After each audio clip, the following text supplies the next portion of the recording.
Naka-eskapo ang 15 ka mga children in conflict with the law kung CICL sa Operation Second Chance sa Barangay Kalunasan, Cebu City niadtong Sabado sa gabi.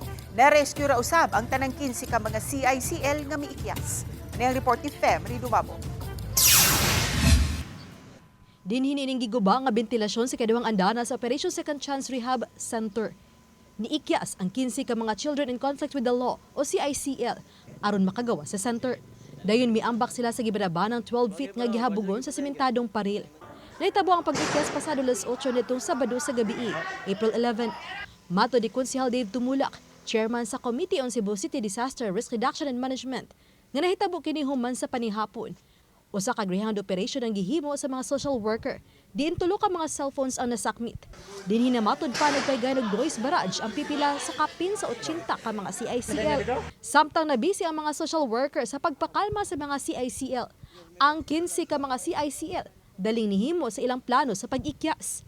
Ang mga nanimuyo duol sa pasilidad na ang daling nakatawag sa kapulisan kalabot sa nahitabo. Nakarecover sila og mga kontraband sama sa cellphone o mga puthaw nga peligro na para sa ilahang mga kaubanan sab. So planado. So doon na di ay nagmaneho pod sa likod nga bahin kanang inyo nakita aron nga nag-abli. Ila nang gibungkag ang rehas og miagi sila sa catwalk unya milayat sila. Sa gihimong rescue operation sa Guadalupe Police sa CCPO ug sa mga sakop sa SWAT, daling na rescue ang 8 sa 15 ka CICL. Og na-rescue ra usab kagahapon ang nahibiling 7. Nagedad ang mga nakaiskapo sa 15 ngadto sa 17 anyos.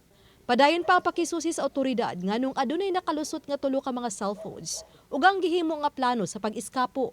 Dali usab gipaayo ang giguba nila nga bentilasyon. Giyon sa pagsud ang mga kontrabando o nganong nahiabot sad sa punto nga nakunahuna ang mga bata og pag-iskapo. Basin doon na pa'y ubang igong rason, no? Internal procedure. Kinahanglan siguro nga atong i-revise para dili na masubli ang pag-iskapo sa atong mga bata.